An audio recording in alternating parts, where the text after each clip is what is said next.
cup of coffee and trying not to die on air. How many? Think of the ratings if that happened though.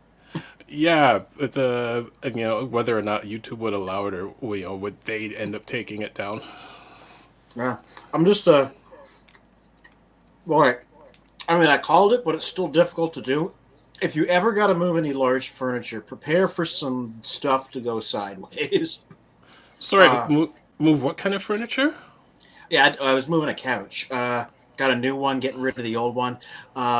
Thank God I have friends that apparently understand quantum physics because we could not get this like through the doorway here because it's like a weird double doorway, and they were like, "All right, do this, no, do this," and then the upstairs neighbors came and helped, and we had like 12 things in.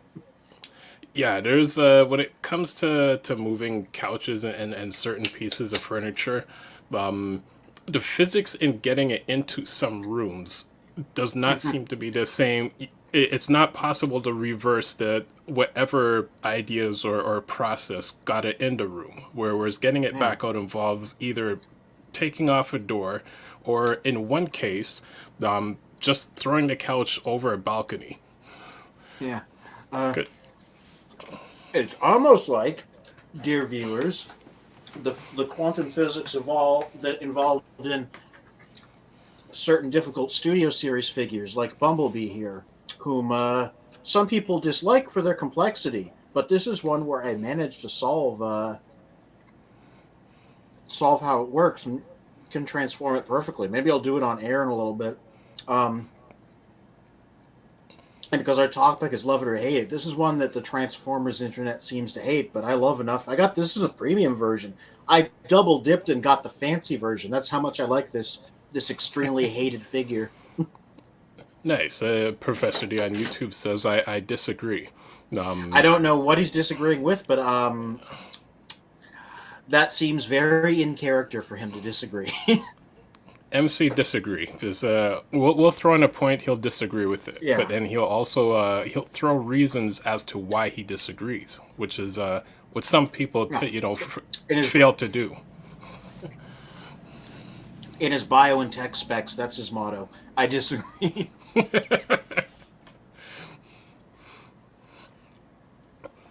Certainly Caden on did arrive in YouTube, time, Caden. yes.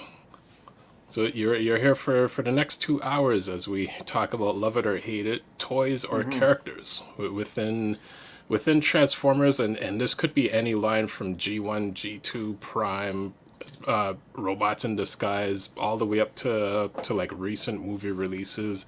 Are there characters that you absolutely love that say even other people hate that character? Do you have an attachment to that character? Are there characters you love the character toy, but then hated them in the show, or the opposite, or some you just completely hate? Um, or as Fair Courage pointed out, like when we were speaking about it, you still ended up buying the character even though you disliked it, just in order to fulfill a certain series of Mm-hmm. of Transformers. I've been pleasantly surprised. I've been sourly surprised. Professor D, Moonbase One Cyber Peanut Gallery on deck. See, now I Oh just want boy. to see, because they are classically the Peanut Factory. I want to see a Mystery Science Theater 3000 thing, but it's Transformers characters in the corner instead of Tom Servo and the gang. Well, I mean, I guess we'll be in for a interesting episode. Yeah, toys superior, characters inferior, says Professor D. I can go either way. I have been guilty of buying figures that are not good, fully knowing that because I like the character. And I've bought figures of characters I don't like, only to be surprised by how good the figure was. And um, oh, sorry, go ahead.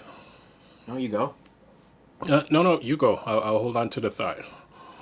Well, I was gonna say I don't want to prematurely uh, say all the stuff I'm thinking of in case we got to do news and stuff before I get into that. Okay, okay. Well, you know what? Then I'll hold on to that thought as well. And Kaden has on YouTube has asked, "Is it just you two here?" And I don't know. It's a surprise every time.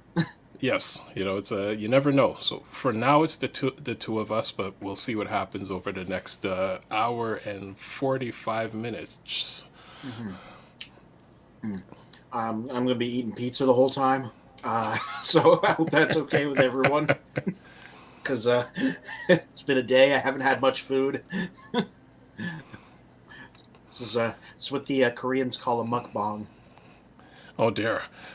It's Yeah,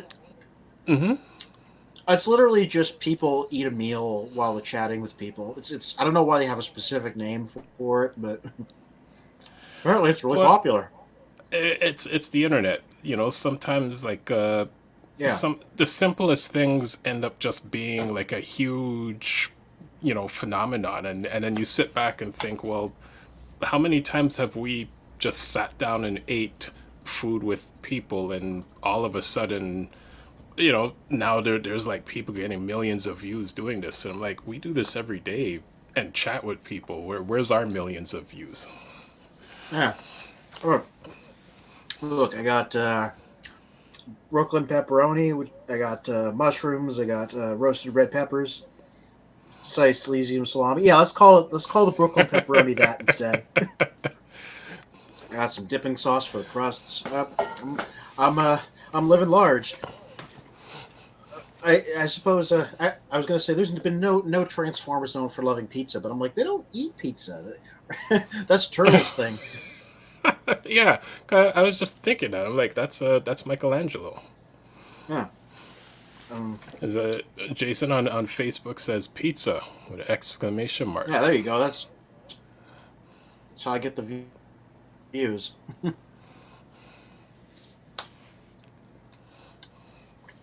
Gaden says I don't know Cesium Swami. I guess it, if for some reason you haven't, it's a great time. It moves at a crazy rapid pace. It's got the most beautiful animation possible on its budget. It has a '80s hair metal soundtrack. Even Jess, who's not a Transformers person, loves it. She ain't even watched the show. So there you go. That's an endorsement. There you go. Yeah.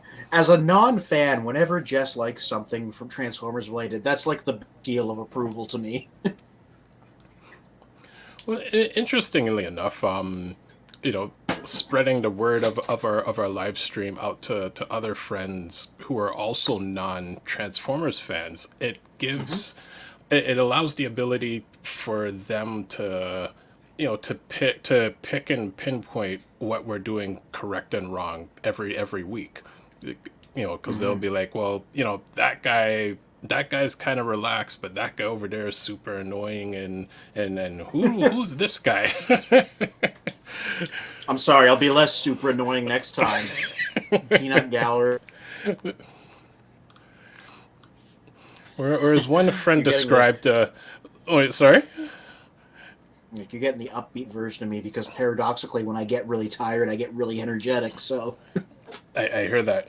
As one friend described one of us within the collective. It said it's a train wreck that you enjoy watching. obviously, talking about me. Hello, Charlie. There Hey, we go. Charlie. Uh, are you less frazzled than I am? Who, me? About the, I don't know. Oh, you're like really quiet, bro. Uh, can you hear me? There we go. Oh yeah, there you go. There you go. Yeah, my house is upside down, so. Yeah, mine too. turns Oh, it is? turns out when you need to clear a path for some new furniture, everything has to be moved. So Right. fixed what I could before the stream, and I'm surrounded by chaos and robots. That's an understatement. Yeah. Yeah. Hmm. Yeah. So, oh, what's next? I'm very unfocused. It's okay. And the one thought I had earlier, as you were saying, working all day, there was working all day and not eating. There was a person who used to do presentations like years ago and came to our school and he goes, at some point you develop the ability where you can have one meal a day and just be fine with it. And everyone in the room was like, oh, that's not possible, this and that. And he's like, well, think about it. Think of those days when you're really focused on work and you've only had one meal for the entire day and you're perfectly fine. I believe it. Somehow I lifted couches on basically no food. you know. So let's I would like to that stress. I would like to stress I did not lift these couches on my own. I'm not that strong. I had help. Well, Charlie, what what were you you saying? gonna say? I've done that before. You just start working or start getting into something, and you forgot you missed breakfast and lunch, and all of a sudden it's 7, 8 o'clock at night. Yep. Yeah. All right, so Caden's asking, what's your favorite Transformers show? Mine's Prime Animated Beast Wars. That's 3 shows, Caden. I mean, I'd probably go with Beast Wars as well on general quality. There's other shows that I'm also fond of, but like I think, excuse me, still think that's the strongest one in terms of writing and production and everything. I think for myself, I'm always I'll always default to G1 being my favorite, and the Prime series being a very close second. And then after that, a few of the trilogies that came out over the years. So I'd go with G1, and then Prime, and I guess the trilogies. I mean, some of them were pretty close. Like the stuff that happened in the 2000s, I was kind of like, I was excited they were bringing things back, but in a way, it was like, eh.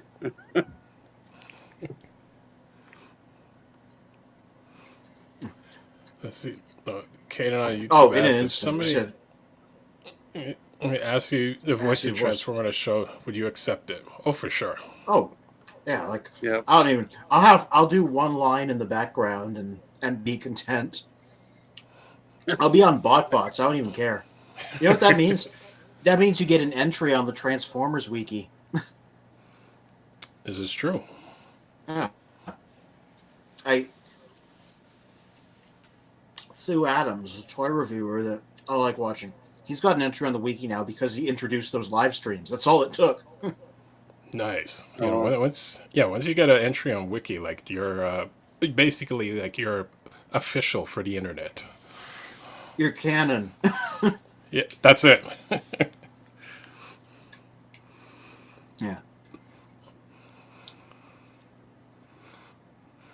Professor D says, have I missed so many episodes? All the new fans don't recognize me as the fucking star of the show. Professor D, you're like Goku in the first season of Dragon Ball Z, where he's technically the main character, but they kill him off like 3 episodes in, and then he spends the rest of that first season trying to come back to life while the other characters like actually resolve the plot, and then he shows up again at the end.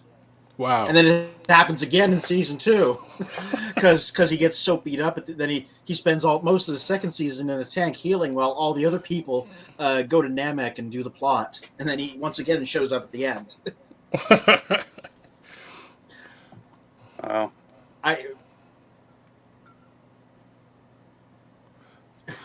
Wow. Okay. So Lottie's saying, what the hell is that thing next to Prime? That is Quick Switch, that is Quick Switch. Changer. 6 shots, good counterpart. Mm-hmm. Sorry, I think I was stuttering. Yeah, and no, he's much more obscure than 6 Shot, and nobody likes him because he notoriously has a really awkward figure. Yeah, he's just a terrible figure. Like only in the sense if I were to complete the G1 collection would I buy him, but I mean, looking at him back then and even today, I still don't like the toy, so to say. Just it just seemed like sloppy engineering. Yeah. Interestingly, they did a new one of him during Titan's Return in a box set, but they did it just by retooling Six Shot. So he uses the same basic transformation scheme as Six Shot instead. Like they gave him a new head and then just repainted the body, and that wound up working out better than the original because of it. Oh, for sure. They knew they couldn't go back with that original. Yeah, yeah. Hayden says, "Which Transformer would you kill?" Uh, None of them. I mean, you can always get more story out of everyone. Really?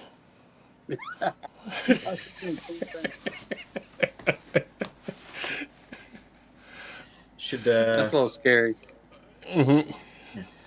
Yeah, you should read Spotlight Wheelie by Simon Furman. He wrote it for IDW. It's a one shot about him, and it's a very well written new take on the character.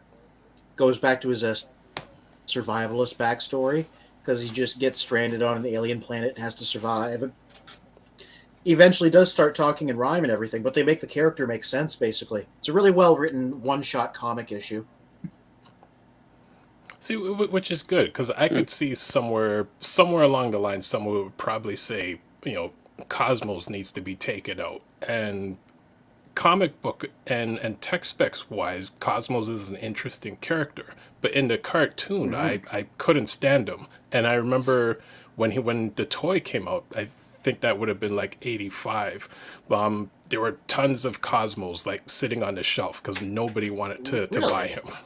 Oh yeah, Cosmos and I believe Sea Spray were the two that like there was just multiples of them hanging in the store. But like Warpath, Power Glide, and basically any other Transformer those ones always like got sold out. That's really interesting because like you never hear about these vintage like what was the shelf warmers. Like we know that the jump starters were because they're really cheap on the aftermarket. But like I remember Ironhide and Ratchet were kind of shelf warmers where I lived. Okay. well, yeah, because of how they looked. Yeah. Yes. uh, Well, I think for myself, only with Power Glide and Cosmos standing out are the shelf warmers I do recall. At one point, I was thinking of doing a stream of about the jump starters. For the fact I don't recall the jump starters being on the shelf. I don't recall buying the jump starters, yet I have both of them in my collection, and it's like everyone has jump starters. At what point, like, when did we get them? How did we get them? Like, they just I don't appeared in have our any. collection. I don't have any jump starters. I mean, I guess I was a little too late for that. I certainly see them like every convention, so like, yeah, I they're the remember. ones that I always hear were the shelf warmers. But yeah, continue. Yeah, I remember like the jump starters were like kind of like the end of the season. I don't know if they're after the movie, but I remember they were just kind of like after a lot of stuff kind of died off. They started bringing those out to try to renew interest. Like from what I've seen, like it seemed like they're trying to renew interest into the brand, and they're coming out with all these gimmicks, and that was one of them. And they were trying to promote them, but it didn't really take off. I remember they were sitting on the shelves. Now it seems like everybody wants them. Yeah, well, that's fun. They were a Diaclone thing, which is funny. Mm-hmm. Yeah. Professor D says, "Anthony, you're always canon to us." Why, thank you, Professor D. You're... And Michael Arlotti says, "No, that will be me," in reference to something. That's Yes. what you get, D, says Jason. There's a whole script happening in the comments. Yes. Genius analysis. Also, Duke in the G.I. Joe movie. Hate it, says Michael Arlotti. I'd kill Power Glide, says Jason Shulko. Oh, but then... And Cosmos was my pizza delivery guy. I was just saying, why would you kill Power Glide? You'd make both Astoria and Moonracer really sad. Unless you're like going after him for apparently being a player since he had at least 2 girlfriends. So This is true.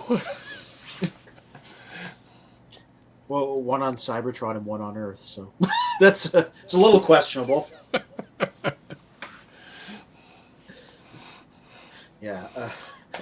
So, Kaden is asking you, how many toys do you have? Bro, I don't know. I have.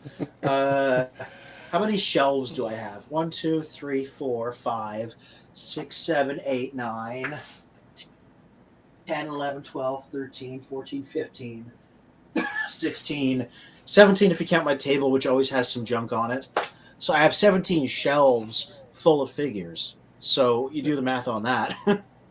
Well, And I how don't know many how many. characters? Yeah, I was gonna say, how many characters do you think are on each shelf? Gosh, I don't know. Uh, it varies because not all shelves are the same size either. I mean, I'm definitely at triple digits, but like, I don't know beyond that. But, I did a count at the start of 2022 because I took a bunch of shelf photos and then counted them, but I don't remember what that count was. Well, Charlie, how about yourself? too many. I got 2 detops, a shelf like that's half Transformers, and then I got so many in boxes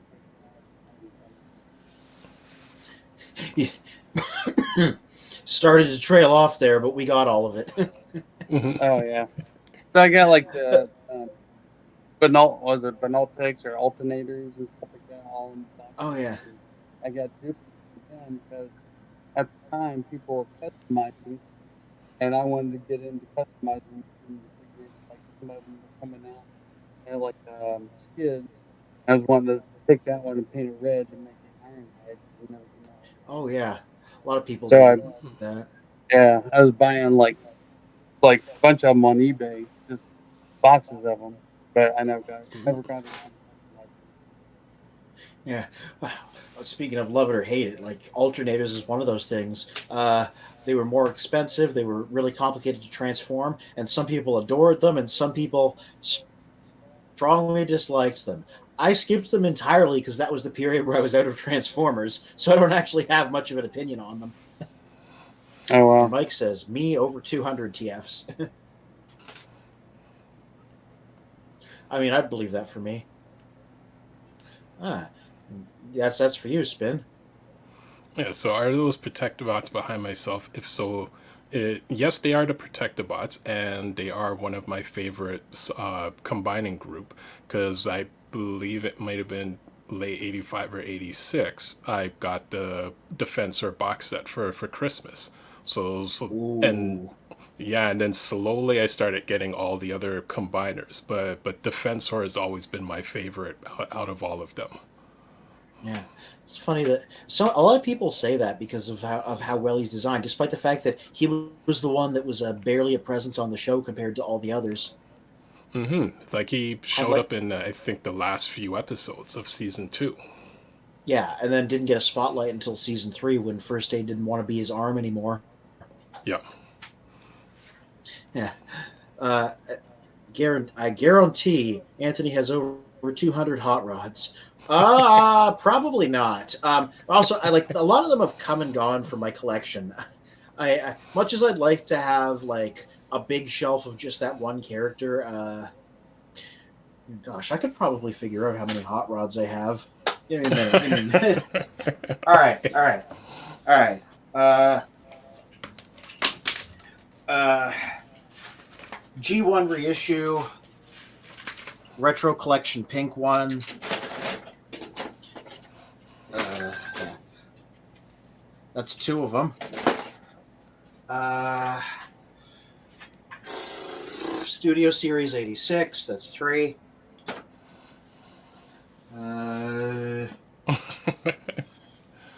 Legends Target Master, that's 4. I was going to talk about this under Love It or Hate It. Kingdom Legend, that's 5. Or Kingdom Core, rather. Reaction Figure, that's 6.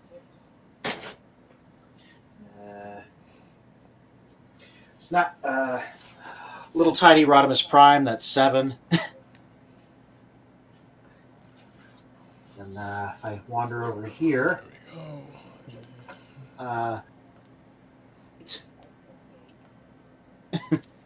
these are really good flame effects, by the way. And then pulling him out would cause shelves to collapse, but I got Kingdom Rodimus Prime over there, so that's 9. Do I have any others? I think that might be it. So just 9 of them at the moment. I have in the past owned more than that. It's just, I buy figures, I sell figures, they come and go. Mm-hmm. So 9 at the moment. Probably more total. Speaking of love it or hate it, put your bets in, boys, for the over or under. I hope you did that before I counted how many there were. Yeah. Unless there's something I've forgotten about. Yeah. Speaking of that, number 10 will hopefully be the Studio Series one, which, speaking of love it or hate it, I don't like the Bay films. Their portrayal of Hot Rod was weird, but that's a cool design, so I still kind of want to get it. I probably will when I see it. Because, also, I've just generally heard that's a really good figure, regardless of the source material. Okay. So that's a love it or hate it thing for me. That's hate the source material, probably love the figure, certainly love the design. And Caden maybe this is an easy question. How many Beast Wars toys do you have? Vintage or Kingdom? Let me count the Kingdom ones, because I just have them all out here. Well, Kingdom and Legacy. So I got Big Dragon Megatron here. That's 1. I'm not going to pull them all out here, because I got a shelf over here.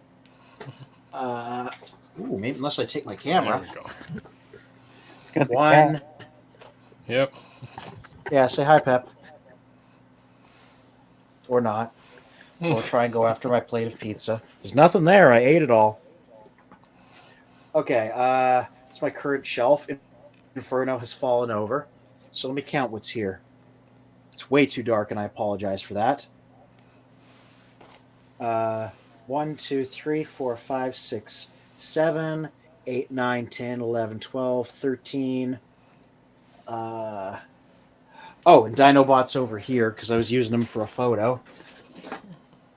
It's 14, as he reaches out dramatically. Mm-hmm. And the Dragon Megatron I talked about is 15.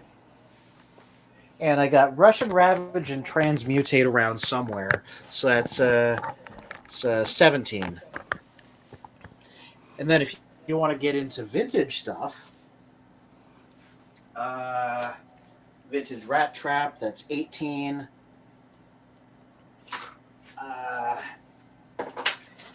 Vintage Crocodile Optimus and Crocodile Megatron and Bad Optimus, that's 1920. And the first Beast Wars guy, Armadillo, that's 21. I believe that's everything, unless you want to count some of these guys up here. Oh, yeah. Okay. He's down more. Yep. Reissue Big Convoy, 22. Oh, I got that one. Yeah. Great figure. Holds up today, even by today's standards. Yeah, it takes up a lot of shelf space. Robot Masters Leo Prime, 23. I might not get the Legacy one, because I got this guy, and he's pretty good.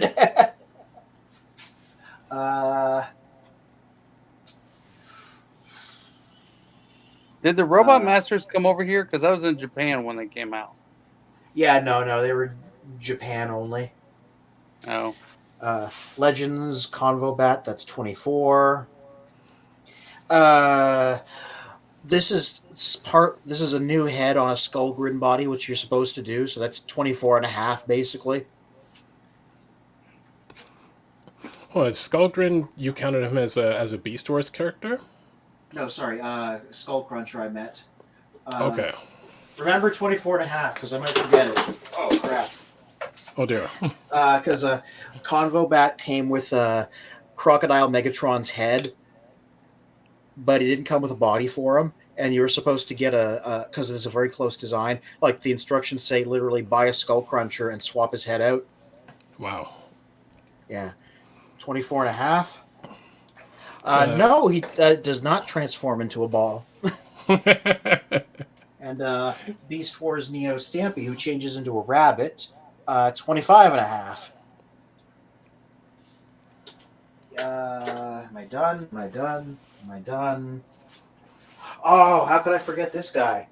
Transmetal Prowl, 26 and a half. He's an owl.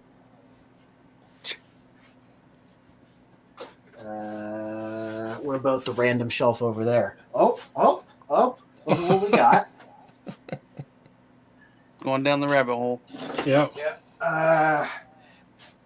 Timeline's Depth Charge, 27 and a half. Yeah, a couple more over here. These are new characters. Vertebrake and Dracodon, 28 and 29 and a half.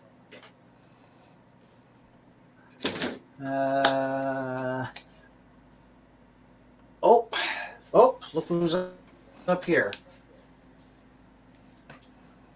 Beast Wars Grimlock, or Kingdom Beast Wars Grimlock, 29 and a half. If I've skipped numbers over, it's because I'm brain dead from moving furniture. All right, I believe I am done. And you know what? If you want to, if your opinion on that Megatron that's ahead on someone else's body is that that's a full figure, it brings it to 30, which is a nice round number. So yes, I have 30 Beast Wars. Nice. What was the point of this? Well, it was going back to Caden's question. Yeah. Yeah. Oof. Oh boy.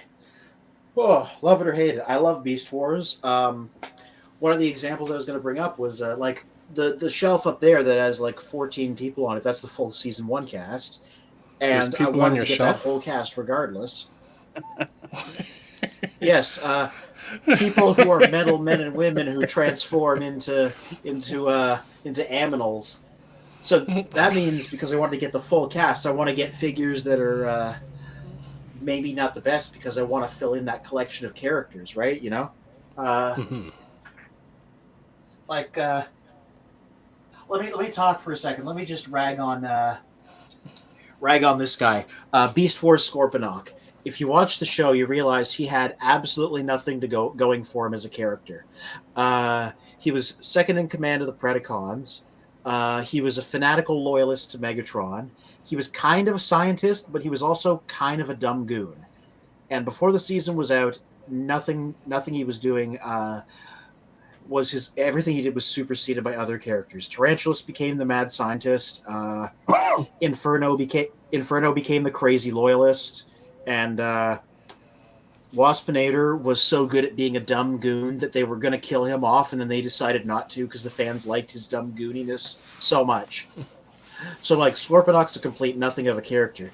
And the Kingdom figure's not great. It's okay, but, like, it's definitely, like, the weakest of the bunch.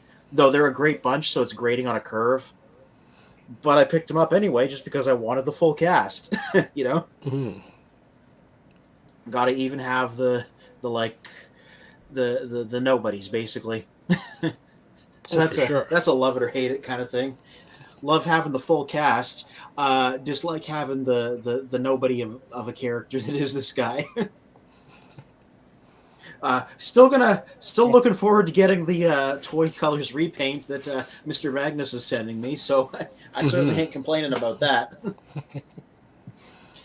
Caden says, "Do y'all like cookies?" I mean, who doesn't? And that's such a broad spectrum of food that, like, even if you don't like particular cookies, I guarantee there's a cookie out there you like. I like cookies. Oddly specific question, but Yeah. we'll allow it. Like website cookies, or wait, sorry? Like website cookies or cookies? You know, many references to the word cookies. Right.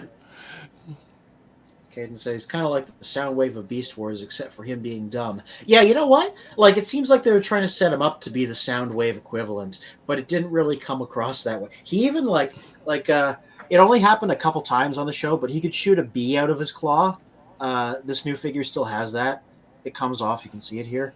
And he could. It was sort of like it almost sort of served a similar function to like a cassette bot or something. Okay. But he only used it like twice on the whole show. Yeah. With milk, says Orlotti. No, with coffee. Yeah, that too. Oh, I mean, I'm no stranger to black coffee and biscottis. It's the Italian way of doing it. Oof. So, well, Charlie, so let's throw the question to you. Are there characters that you love and hate in terms of like toys or characters? Well, I like most of G1. I would say probably, well, I love most of G1, I guess. As far as characters I didn't like was like some of the series that came before Transformers Prime. Like even the Optimus and Megatron kind of were a little corny, in my opinion. And then the Insecticons used to get on my nerves. Like just the way they like. I think it was Kickback, but the rest of them just kind of. I don't know if it was the way they talked or what it was, but it used to like fingernails on chalkboard. Sorry, your mic's cutting out a bit. I was saying I didn't like the Insecticons except for Kickback. It was like fingernails down chalkboard every time they were on. I was like, why they gotta have them so much? And then I was kind of missing them. But there's a lot of hate for those. But I have certain characters I really like, and then the majority of them I like. So on them. No, what about for toys? Jeez. As far as the toys, I think I used to like I can't even think of his name. He was a white transformer, and they tried to bring him out as a new, like kind of like Bumblebee. I can't think of the name off the top of my head, but I started kind of liking that toy. I want to say, was it Spindrift? No, I can't think of the name of it off the top of my head. What show was it? I think he was in Transformers Prime, I believe. One of the Smokescreen, yeah. Yeah. I started liking him, and then it just seemed like, I don't know, it just seemed like it got corny or too weird towards the end, and he became annoying. Yeah, it did feel like they didn't know what to do with him on the show because they set him up like he was going to be Optimus Prime's successor, and then he suddenly wasn't, and then it was just kind of there. Right. I'm trying to think of any Decepticons that besides the Insecticons, I didn't really have any like Decepticons I really didn't like. I liked Thundercracker for some reason, and Skywarp. I think they're because they were like, Starscream, you're an idiot. Come on, let's go. Get to work. At least that was my impression of them. Cool. Let's jump in the comments for a second. Caden says Cheetor is like Bumblebee. Specifically, he's like a fusion of Bumblebee and Hot Rod because he has the color scheme of Bumblebee, but he has the rebellious attitude of Hot Rod. Michael Orlotti says broadside. Yeah, a lot of people think that toy was weird. Yeah, the toy wasn't. Didn't really. It didn't serve justice to the character, and same as in the cartoon, they actually had two different designs of Broadside in season 3. Yeah, it's because one was based on the prototype and that looked vastly different from the final figure, and the other one was based on the final figure. Interesting. Yeah, Yeah. So. hate it. Yeah. It's also the fact that he has that ludicrously broken scale where he's a jet that changes into an aircraft carrier. So, like, um, he Mm-hmm. changes into the thing that boat is supposed to carry a million of. Yep. Watch your mouth when it comes to Transformers Prime, guys. I I like that show. But like every Transformer show, it had its ups and downs. Mm-hmm. I might like Beast Wars, but like it did a lot of things wrong too. No show's perfect. Yeah, I can't think of any franchise that's been perfect. hmm Another one I kind of like. He kind of got on my nerves. I liked the character, but Drift I thought was going to be something else, and then, well, even in that the latest like animated series, they made him into a traitor. And I was like, what the heck are they doing with this character? He's just kind of like all over the place. Yeah. Drift's a weird case because he started out as basically a Mary Sue because uh, he came from the IDW comics. An author called Shane McCarthy wrote him in a series called All Hail Megatron. And he promoted him really hard as like this really cool character who was going to be big and important. And he only fought with swords and was like super awesome. The thing he was notorious for saying was he said, the issue that Drift shows up in is going to be as important as the issue of Incredible Hulk where Wolverine first showed up. Like he said that. So, and Oh, everybody that's disliked, huge. yeah, and everybody disliked Drift because of how edgy he was and how Shane McCarthy wrote him. And then as soon as he wasn't writing the book anymore, the character vanished. And then James Mm. Roberts, when he was writing More Than Meets the Eye and Lost Light, decided nobody's using him. Let me bring him into this crew and turn him into kind of a nutty, philosophical, new age swordsman. And everybody loved him after that because this new writer writing him as kind of a funny version of himself made the character popular. Huh. Yeah. And then, of course, like the movie version doesn't really bear any resemblance outside of being vaguely samurai looking and having swords. Mm-hmm. Right. Yeah.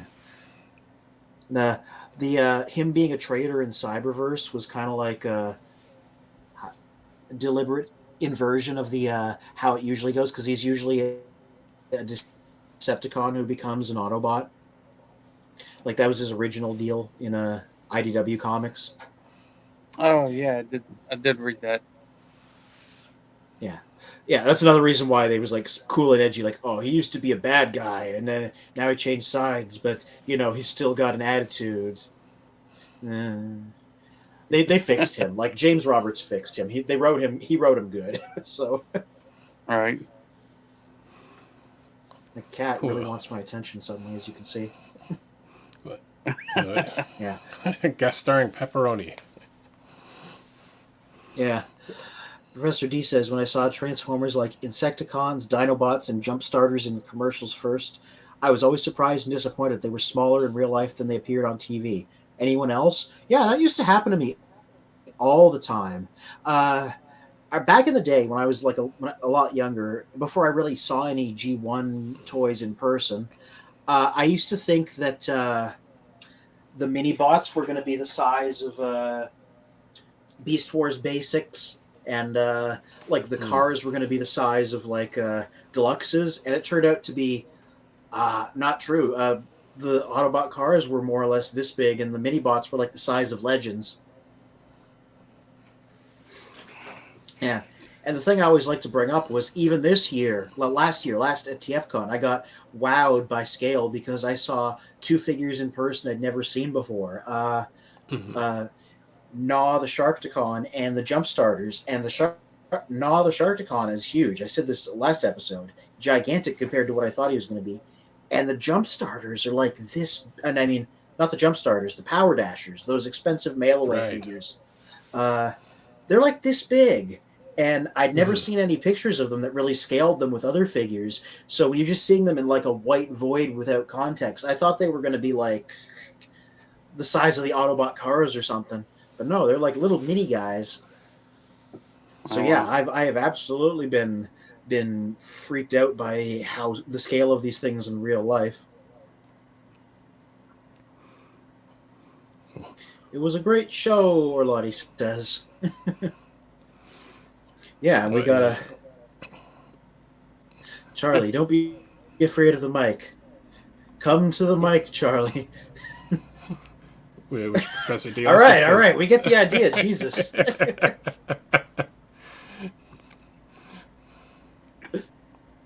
Yeah, Rhinox is like either Ratchet or Wheeljack, and Rat Trap is like Brawn. Is he? I'd say the other way around. Rat Trap's more like Wheeljack, and well, Rhinox is a scientist, but he's also a strong, brawny guy. So I don't know. It's kind of the other way around in my head. Yeah. Thing about Rat Trap was he was also a Brooklyner, but he was also a survivalist, so he liked to bash things together too. Yeah. Michael Orlotti says that was a great comic book. Yeah, More Than Meets the Eye and Lost Light as it was rebranded a little later. Yeah, that's one of the great long form ones.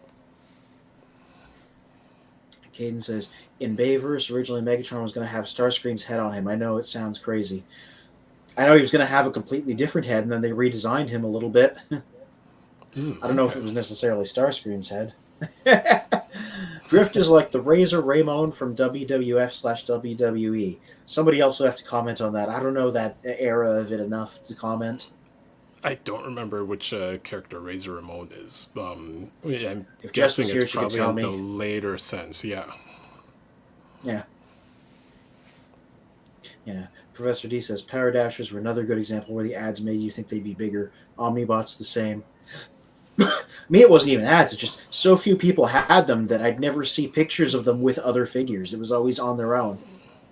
Yeah, you know what? I would tie it in with that because, I mean, in terms of size, I think more the disappointment was like certain characters being certain sizes, like Blasters the same height as Devastator, and Yeah. other little weird nuances like that. But the Omnibots, I didn't know anyone that had them, so your only reference is just the images on the mail away catalogs.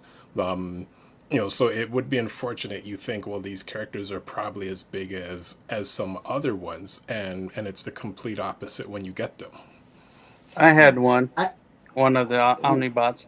I had the red one, and he was probably like probably about 3 or 4 inches tall, if I remember correctly. And I Ooh, kind of used that as my side swipe. makes sense. It's good as makes good a use as any. Yeah, I think that I one was kind of Overdrive. mm-hmm. I'm waiting for X Transbots to bring the Omnibots back out. They're Yeah, supposed to I be thought they were working doing on them. updates of them. Yeah, but they brought out Ultra Magnus out of the blue and haven't even worked on the Omnibots. Caden says, originally in Dark of the Moon, the voice actor of Patrick from SpongeBob was going to voice a Wrecker. Doesn't he voice Bulkhead in Transformers Animated? I think he does. Not in Transformers Prime, in Transformers Animated, the show before that. And Michael Arlotti also has the red Omnibot. The era of mail-away figures was after him. Oh, love it, he says. There you go. Speaking of love it or hate it. I'm going to say this, too. Speaking of love it or hate it, as a kid, I didn't actually hate it when figures were smaller than they looked like from the pictures, because I always thought it was cool that they were detailed enough that I thought they were bigger. So seeing all that detail shrunk down to that size was always kind of cool to me. So, I kind of loved it sometimes. Oh, and G1 Jetfire Fan Club, PJ Reese. What a name! Welcome. If it's not too... Yeah, welcome. He says, if it's not too late, what are the feelings on the Action Master, folks? Personally couldn't stand them. Okay, well, I wasn't around for those. In 1990, I was 2. But in hindsight, I think the only thing that was wrong with them was they build them as a part of the main line. They make all kinds of non-transforming Transformers Transformers these days, they just always build them. They always just sell them as like side things, like the Super 7 figures or like the Revoltech figures. Or so I think the only reason that people didn't respond to those well was because they were mainline things. But I can't say I love them because I don't have any, and I wasn't around for them. But I don't hate them either. Yeah. As we Anecdotally, speak of, I've heard. Yeah. Sorry, go ahead. Anecdotally, I've heard if you came into the franchise late, it was a good way to get the early characters again, because they were putting out guys like Prowl and Wheeljack and stuff that hadn't actually had toys in years. So let me see if I can. As we speak about certain characters, let me see if I pull them up on the screen so other people get an idea of what we're speaking about. I think this might I also be a didn't like the smaller image. Pretenders. I never did understand that, but I was past Transformers by then. yeah, it was funny reading the Marvel comics last year for the first time and seeing them try and justify the Pretender concept in a bunch of ways and just not making much sense. Right. Because it's like, okay, so they're supposed to be in these shells because they're meant to be disguised as people. And then there are a bunch of people in crazy powered armor. And then the Decepticons are just weird monsters anyway. Well, the concept of the Pretenders in the comic books made sense after Starscream and the Underbase saga. But then, coming from the G1 era, around the later set of the G1 toys just didn't capture my attention even. So Pretenders, Action Masters, and a few others, I just wasn't a fan of them. And that was at the point where Hasbro like really started to make their things look like lower quality and just cheap in terms of the quality. But the Pretenders concept in the comic books made more sense because it was basically repairing a lot of the Transformers that were damaged from Starscream's like madness. Yeah, that was one of the later justifications. Like I said, they went through a bunch of different ways of trying to make them work, and that was one of the ones that stuck. The other one that stuck, like when Bludgeon and Thunderwing showed up, was they eventually started treating it as the Pretender shells are like powered armor, and the people that wear them get to be really strong when they have their shells on. Mm. And then another trick they pulled multiple times was characters could remote control their shells when they weren't on them, so suddenly they could be fighting in two places at once. Right, forgot about that. Yeah. Professor D says, I finally saw the movie with the actor that looks exactly like Anthony, but I forgot what it was. You guys can guess. This one I gotten before. Into the Wild. It was a movie from the 2000s it was a true story about a guy that like went to live in the wilderness. Everybody tells me that guy looks like me. Robert Redford. I don't think so, but no. Not Robert Redford. No. Like, it was a young guy. Okay, because there's this meme that's been going around for years, and it's someone who has the same haircut, but then he has like a beard, and he's in the woods, and no one realizes that it's Robert Redford. Yeah. Yeah. No, it's this movie from I want to say maybe the 2010s. It's like moderately recent, and I watched it like one time. It was about this guy that just decides to go leave civilization behind and go into the wilderness, and he's kind of young. He's like a college kid, and at the time, all my friends were like, "That guy looks like you." Okay. And so I don't know. Maybe that's what he's talking about.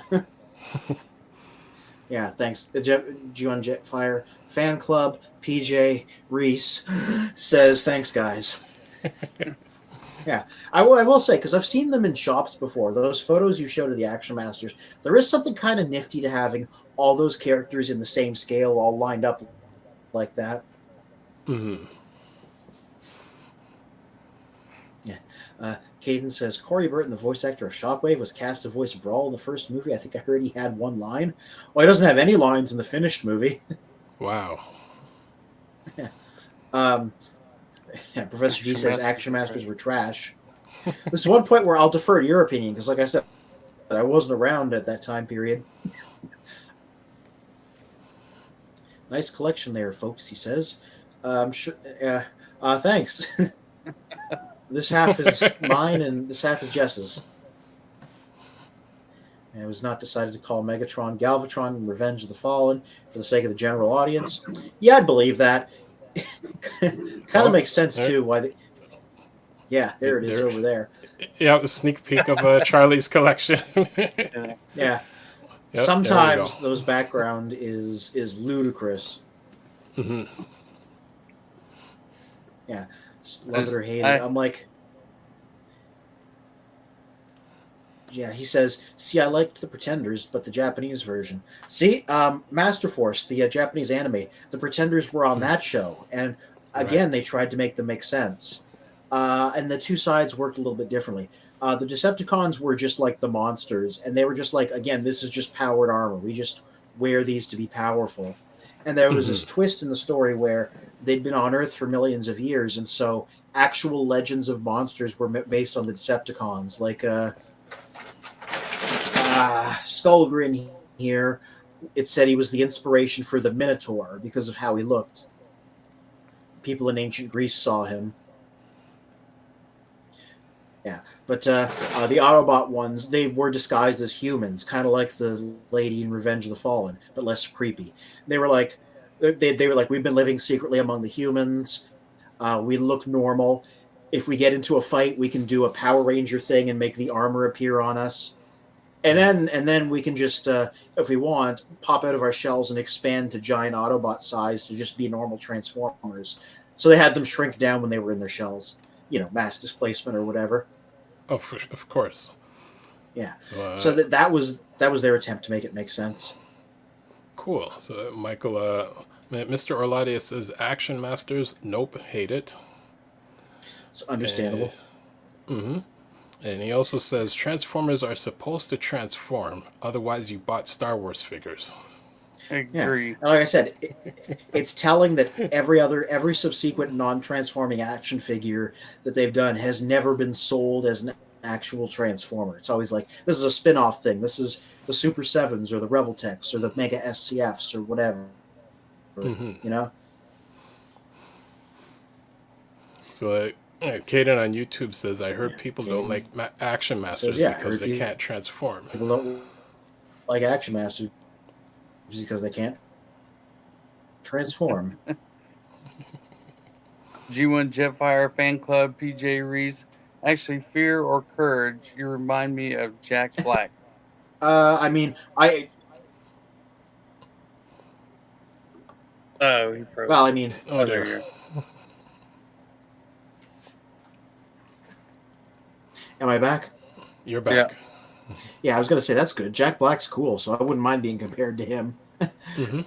I guessing you mean young Jack Black and not wizard Jack Black like he is now with his gray hair and huge beard. Professor D says it was a good movie, but Anthony, don't do it. I would last one day in the wilderness and then immediately die of the elements. So I'm never going. Oh gosh, I'm not doing that. Don't worry. I am helpless without civilization and technology. Well, I'll give you some notes. You know, just as long as you got a metal can, like a bit of food, some matches, and a blanket. Straight survival gear. Yeah. All right, then I'll be good to go. And a knife. Yeah. Even a cell phone. Yep. Gonna take You're welcome, PJ. Transformer with me. It's gonna be this hot rod. So, what do you think of the new core class hot rod? Caden says, "What do y'all?" Oh, I was gonna say that's one where I'm like, I don't like it. Hate's a strong word, but I'm like, it's not very good. But you know why? I didn't just get it because it's hot rod. Sorry, I'm gonna have to disturb you, Pep. Oh, she stayed on my shoulder the whole time. I got him to go with Star Convoy because the original came with a Micromaster hot rod. This one didn't, so I got this to go with him to be his Micromaster hot rod. Nice. But that's the only reason I got this, because this is not a very good one. It's really hard to transform. The panels in its car mode don't want to stay together. I did a review and I was like, I hate to say it, but it's not great, guys. It's a shame. I'm still gonna keep it because I'm like, Star Convoy needs his his little unit to have next to him. But yeah, no, there's better cores out there. I picked them up as well because they don't have a Legends or like Hot Rod or Rodimus or whatever. I don't understand why they haven't. So I was like, well, I'll just pick them up to go along with them. And the thing turned out to be too short to fit in with the Legend size for me. Mm-hmm. Yeah, but yeah, so that's a love the character, hate the figure type of moment for me. I say as I try to transform it anyway.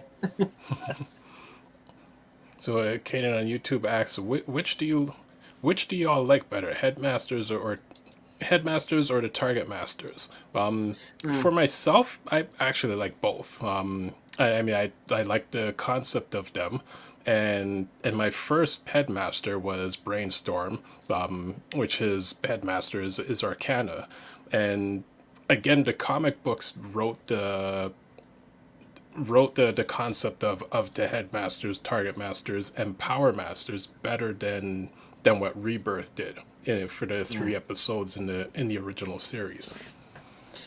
Yeah, as somebody that recently read it myself, there's some real interesting cyberpunk body horror in there, given how everybody converts themselves into cyborgs and they start to lose their personalities into the personalities of the people they've bonded to. It was actually really interesting stuff. I'd never read it before until 2022. Yeah. And then over in Japan, you had a whole other alternate take on them that I thought was also neat, where the little guys are small robots, and the big ones are lifeless mecha that they pilot. Mm-hmm. Yeah. He says, "You guys can call me Peter. It's cool." All right, that's much easier to say. Right.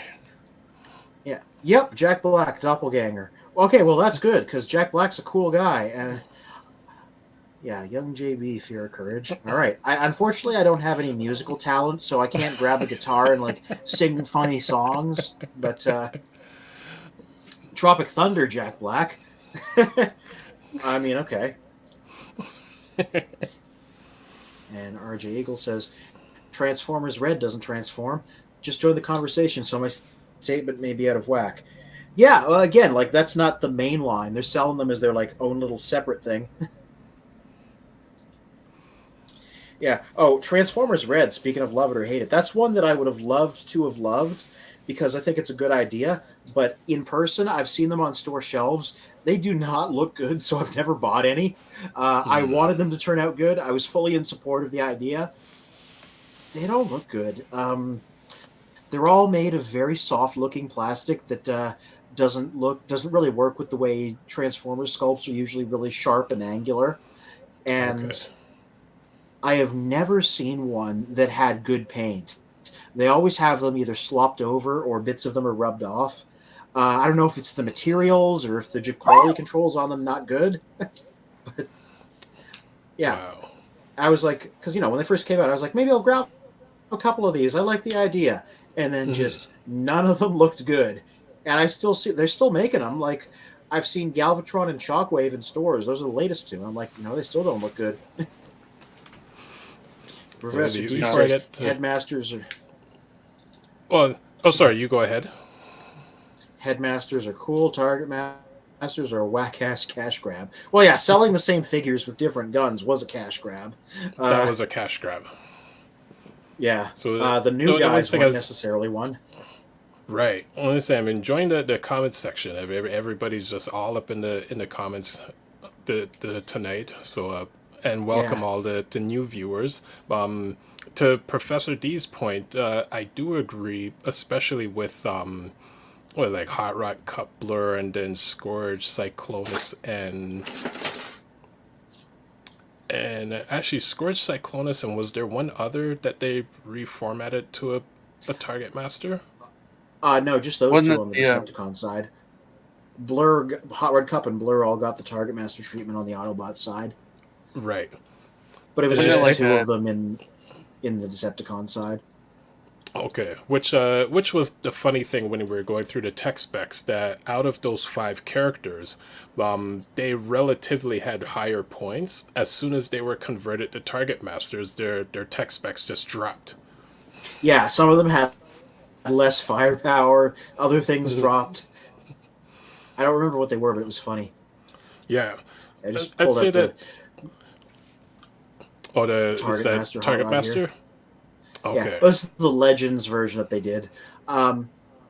And it does bring up an interesting point because they've done a few modern updates of these guys, but nowadays when they do the Target Master versions, they try and do something different with the main guy. So like this Hot Rod is really different from the Titans Return one. It's got a whole different color scheme. The chest is a different sculpt. Like they made the figures significantly different. And they just did a Target Master Cyclonus that's a retool of the Kingdom one. And the new one, the Target Master one, is in his G1 toy colors with like the stickers on his arms that look like computer parts and stuff like that. Mm. So like these days when they do modern Target Master versions, they try and make the figure different so there's like some kind of value. Whereas I know back in the day they literally just changed their guns and kept the main figure the same. Yeah, and the other issue that I had with especially more so with the target masters, is they only put the focus on the main characters and not the secondary characters, who in a sense they could have also been main characters as well. So it's like the point blank, it was like I believe Needle Nose and a few others, like they just had zero focus whatsoever. Which Yeah. actually, speaking of which, I presented the hate it or love it question on Reddit, and someone replied saying that they hated Legacy point blank.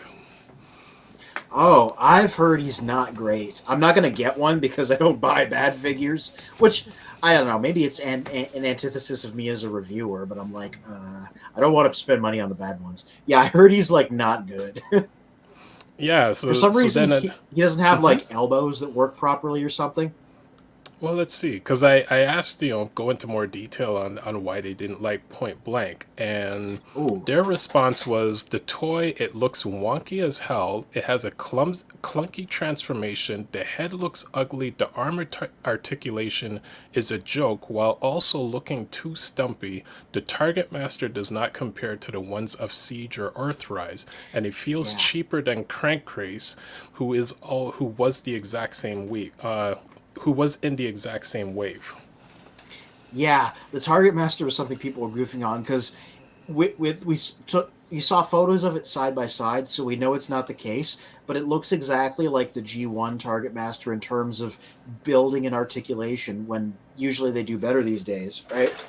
Like I got Legends Hot Rods guy here, which is pretty much comparable to Siege, and I'm like, you know, it's got uh, it's got arms and legs. Just rotate them. It's got arms, it's got legs, it's got articulation. Point Blank's Target Master there. I forget its name right at this second. Um, it literally has no articulation. It just folds like the G1 version. People were like, put some joints on them. Yeah, yeah. So I heard it was not good. Let's Wow. see if I can find an Yeah, image of him. just type in Legacy Point Blank. He doesn't look too bad, but I heard a lot of people were complaining about him, like you were saying. Yeah. It's a race. Let's see who can find him first. Legacy Point Blank. Got him. Yeah, yeah, there we go. And he did come out as Point Blank. They called him Blanker for a while because they didn't have the rights to the name. That's a far too cool of looking of a picture for him. Somebody put in effort there to pose him well. Yeah. Almost looks like a blur. Uh, Like, what is it? yeah, a little Oh, bit. Yeah. Oh, here's a picture that I gotta let me pop one up here. I found a picture that demonstrates the Target Master. Mm-hmm. Let me just get it in a separate window. Oh, wait, hang on. I gotta blow the picture up. It's an Amazon listing. Weirdly, Someone wanted to get rid of him. yeah. Actually, here we go. Yeah. Pedro says, "How does the Oh, panel view Bayformer's two-step changers? Stay away from them." I'm like, they're not for me. So I'm like, they're for little kids. So I'm like, they're good for that purpose, I think. Right. Uh, like one of my nephews there, I gave him a couple of the rescue bots that change in one step, and he loves them. So it's basically, it's like that. It's like one of those. Okay, so if you popped up his Amazon listing here, you can see his Target Master right there. It literally has no joints, and you just fold them in half to make the Target Master. So it is like the G1 version, like dead on. Yes, that's Yeah, exactly how it 5 was for stars. G1. Yeah. So that's why people didn't like him. Yeah. So Peter on Oh, sorry. Go ahead. Yeah, Hot Rod Blur and Cup, along with Sure Shot, Point Blank, and Crosshairs, were the first Autobot Target Masters. There were more released in the year after. Yeah, Mm-hmm. the only one that I remember is Scoop with Hole Punch and Tracer because he showed up in IDW later. The second year they had 2 guns each. Yes, yes. Some of the later Target Masters had 2 guns. Yeah. Professor D says the steps are twice as many as Orlotti can remember. He can transform 2 of those at once. Yeah, I think about. So I got my nephew there because he likes dinosaurs. A particular rescue bot. It was an Optimus that changes into a T-Rex, which is a funny combination, right? Uh, and you literally just twist his waist and he changes. It's a little thing. It's like this big, and he loves it. And that's who 1 and 2 step changers are for. Those little kids. And he was like, doing it back and forth. And now it's a beast. Now it's a robot. It was really heartwarming. He really liked it. So Cool. I'm like, there you go. They're not for us. They're for them.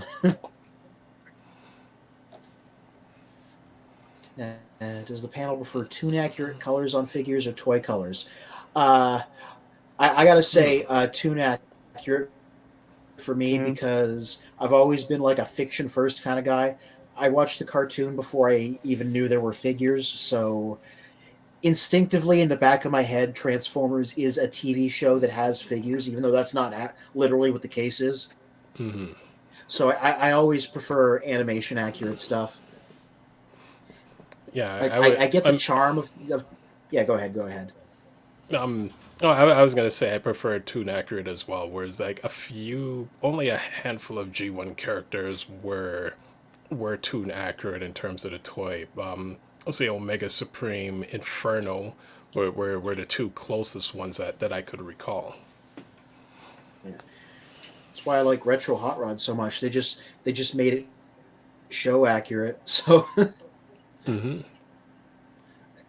I mean, I got love for like when they do slavish toy accurate repaints because those are kind of fun too.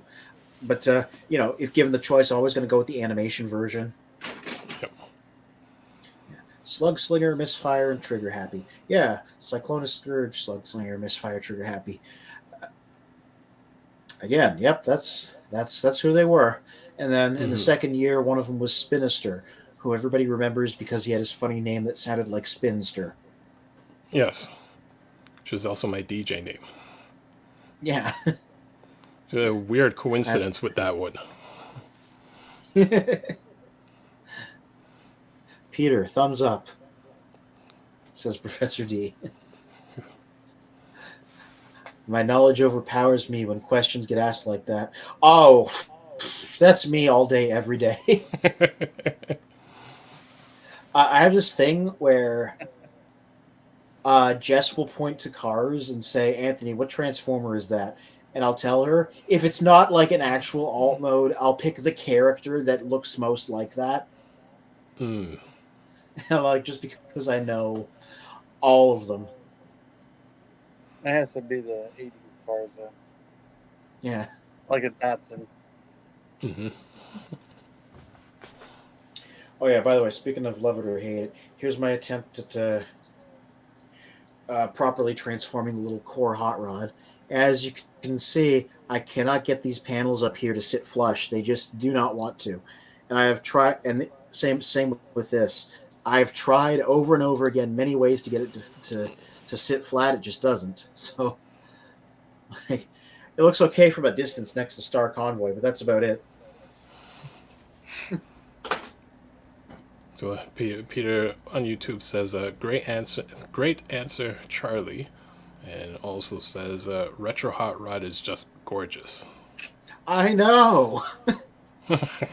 You know why? Because they could have just palette swapped it to pink and I would have been happy. But they redid the entire color scheme top to bottom to make it like slavishly animation accurate. They got little things like the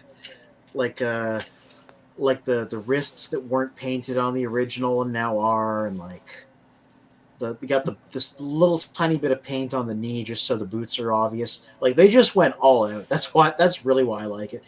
They even put a little tiny bit of paint on the head so that the forehead crest is painted. Mm-hmm. And there's like Speaking two of, tones on the head. They just went nuts. has anybody seen the Hound up for sale yet? I haven't seen it for sale, unfortunately. I've just seen the teaser images. I know. I'm like kind of getting a little worried. Yeah. Is it Oh, just a Professor D. teaser and they're gonna drop it? Honestly, they kind of do that with Walmart exclusives, so that wouldn't surprise me. Yeah. Professor D says, "Tune sculpt and scale, but toy colors, especially with respect to metallic colors." Yeah, that is very much what mainline toy colors things are. Like, I might get it if I see it, but like they're doing a version of Studio Series Hot Rod in the Velocitron line that's toy colors, so it's going to look like this. And it's like, yeah, tune sculpt toy colors. So you get a lot of those these days because they'll do tune sculpts first and then do toy repaints later. Oh, you're coming here from the UK, Pete? Oh, good lord. Wow. Yeah, Yeah, so I'm guessing it's probably like almost like 1 or 2 o'clock in the morning. So Yeah. yeah. greatly appreciate you hanging out with us. I got Yeah. relatives in Well, the UK. one last question Cool. before I go to bed here in the UK. Do you think the best G1 toy in the box is G1 Soundwave? Well, what do you mean by in the box? Uh, I do agree that Soundwave is one that holds up nowadays. It's one of the ones that aged very well. Yes, it I is. No think it's problem. answering to the time frame. Yeah, I mean, I'm an older guy these days with an early day job, so I am not a night owl by nature anymore. Uh, but there were the days when I'd stay up to 3 in the morning on the regular. They're behind me now, but you know, if you can still manage it, good for you. Oh, you're like a decade younger than us, and you're complaining about I staying know. up awake. That's why I said older. I'd I be don't one of those know. that go to bed at 7 when he gets to our age. Yeah. Mhm. Oh no, I'm just like when 11 o'clock rolls around, my brain starts shutting down involuntarily. Don't ask me Mhm. anything complicated after 11 because I'll just be like, uh, Unless it's Transformers the related. loading sign over my face. Yeah. Yeah, well, unless it's Transformers related, actually. Yeah. Who continuity says Charlie. You said Beast Machines is Wow. better than Beast Wars. Why do you say that? I think it's just because to me, they kind of integrated the machine part of it back into the Transformer and like, and less trying to be like a animal in the real world sort of thing. It was more like, because they were part machine and part beast. It was kind of cool to see that, and also I like the colors back then. Was it the '90s or whatever? They were throwing those like crazy fluorescent colors at all the robots and everything, which kind of I, and it was the type of paint jobs they were putting on them. it was literally the year 2000, so it was super like the Matrix core. All right.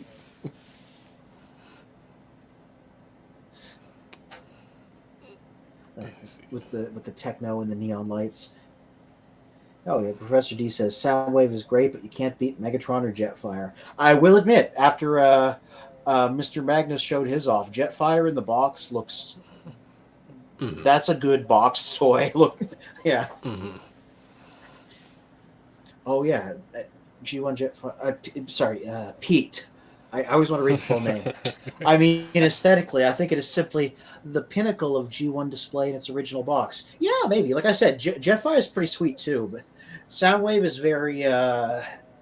um, very classic. Like this is Transformers.jpg. Mm-hmm. Starscream, Megatron, too many good ones. I mean, everybody knows boxed Optimus Prime. That's an on-site recognition thing. Mm-hmm. Charlie, correct. Anthony, inferior. Can't talk down to me. I'm Jack Black. Uh, Something that me and Jess talk about with him, just unrelatedly. He was on an episode of Hot Ones, where they eat the chicken wings and answer questions, and it's really spicy. Mm-hmm. And he can clean a chicken wing in a bizarre, magical way. He just puts the whole thing in his mouth and then pulls it out, and it's just the bones. And we're both watching it. We were like, "How are you doing that?" You just be like, "Oh, It's actually pretty simple to pull that off. yeah." Anyway, that has nothing to do with Transformers, but I felt like I immediately thought of that. Good point, Professor D, says RJ Eagle. Thanks, RJ Eagle.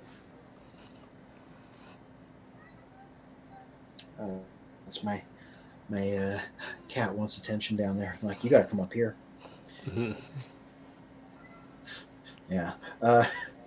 Can't look. Hi, pet. Love it or hate it, I love my cat. Yes. Pete said Jetfire is 2. And RJ Eagle also says, what Transformer are you waiting for a third party company to make? For me, it's an RID Rail Racer. It's a good question. I will say this.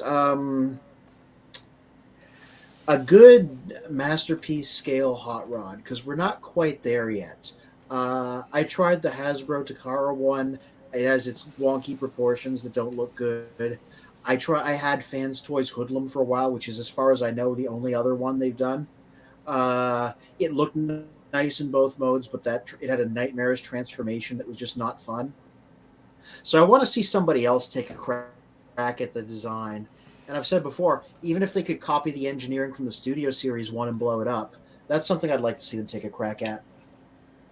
So what about Rodimus? Because I get D9 coming? Is it D9? The third party? Yeah, I heard DX9 Carry was really good. Yeah. DX9 Carry. I heard that was really good. That's just a space thing. I'm like, I stick with hot rods because they're like a little bit smaller and a little bit easier to handle. And plus, I got Kingdom Rodimus Prime, who pretty much has that on lock in terms of quality for me. Yeah. Well, maybe if I saw one for a good price, I'd pick one up. But mostly I want to see them do hot rod better. Yeah. Well, and I don't understand why they have it. I want to see Magic Square do one. They've done 2 really nice Optimus Primes. Let's see them do a hot rod. So also on Reddit, so someone else had answered the same question of love and hate, and another user says, I have a love-hate relationship with Kingdom Paleo T-Rex. Paleo T-Rex. On one hand, it's super easy to transform alongside being a skeleton T-Rex, but on the other hand, he is a bit too easy to transform, as the one I got, his joints pop off, and on easy, so sometimes when I'm transforming it, quite the hard time keeping the joints from unpopping when I want them to stay locked. Aside from that, I also love the details of the bones. Okay. Paleo T-Rex. So He's popped them back I together. don't have them. Yeah, I have the repaint because that's the one that they repainted into transmutate. Uh, Made her change into a fossilized T-Rex. Uh, she's also in pieces because my photo shoot for my next review, I took her apart and used the fossilizer parts on my subject. So that's why there's just a head here. Yeah. But yeah, it is because you're supposed to take it apart and give the parts to your figures, like with weaponizers. They do pop apart really easily, and you pretty much got to build them to transform. So this is maybe the quality control on this one's better because the joints are all fairly tight. This is also the only fossilizer I have, just because it's a character I know. So Okay. So, gave her a new Peter head. says, Peter says, I apologize for the delay, folks. And I was happy to join in tonight, but if I don't go to bed now, my wife will kick my ass in the morning. That's fair. Yeah, and best of luck with the rest of the stream, folks. Thank you, Peter, for joining in from the UK. Yeah. Always nice to hear the opinions of people from other parts of the world. Mm-hmm. I'm just trying to see if I can reassemble my T-Rex here. I'm just like, I don't even know if I have all the parts because like the table's a mess of stuff. I'm gonna look up a photo and see if I can rebuild them. But anyway, let me get this right. The guy from the Jetfire fan club is suggesting that Soundwave is better boxed than Jetfire himself. Guess this guy's a traitor, like Jetfire himself. It's my half-hearted Professor D impression.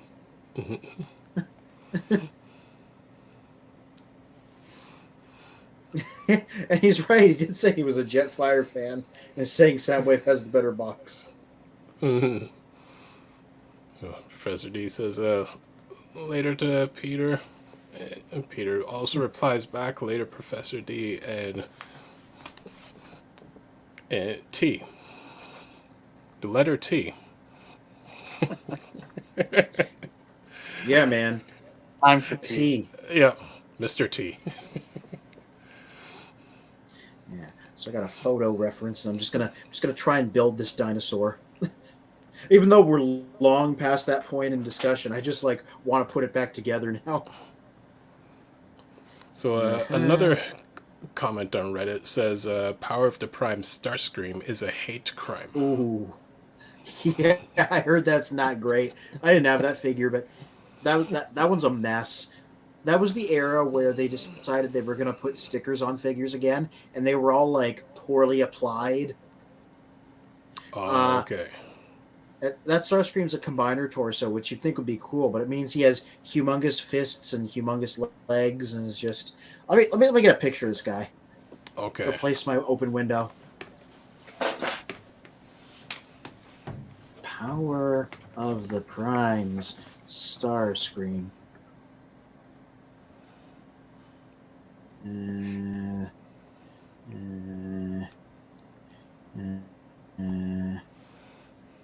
he? Is that the one he became something else? I'm trying to think. I keep thinking Galvatron, but wasn't that Megatron?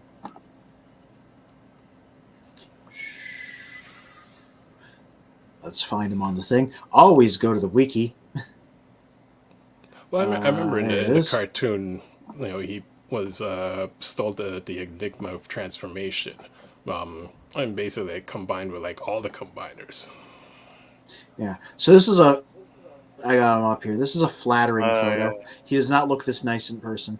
You can see he's got humongous fists and like weird feet, and he's just kind of messy. Right.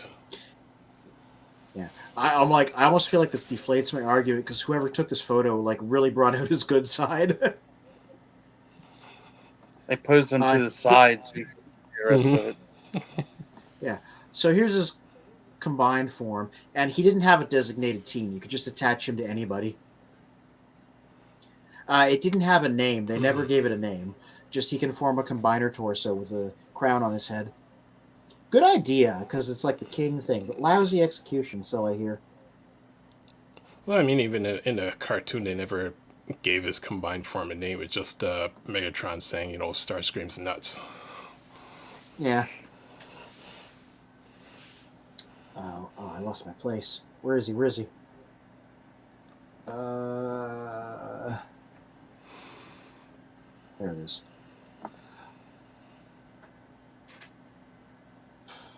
It's not Power of the Primes.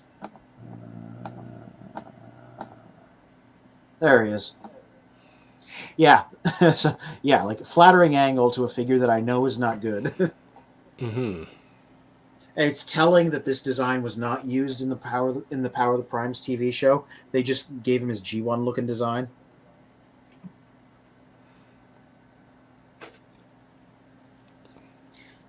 Mm-hmm. Well, Caden asked a question: have we all met Peter Cullen or any Transformers voice actors? Nope. I mean, I'm a TFCon regular, so whenever there's a voice actor there, I see him on panels. Don't usually do meet and greets, but I go watch the panels when they happen. Cool. Peter Cullen and Frank Welker have both been there different years. I did meet Scott McNeil. He's the Beast Wars voice actor who does like half the show. He does Dinobot and Rat Trap and Waspinator and Silverbolt. I got him to sign a copy of the show on DVD, the second season, because it's the best season. Okay. So yeah, I did meet him. He does Piccolo on Dragon Ball Z, and he does a couple characters on Gundam Wings. So I was basically like, you voiced somebody in everything that at least one of my friends liked when they were a kid. So and still like. Let me get an address.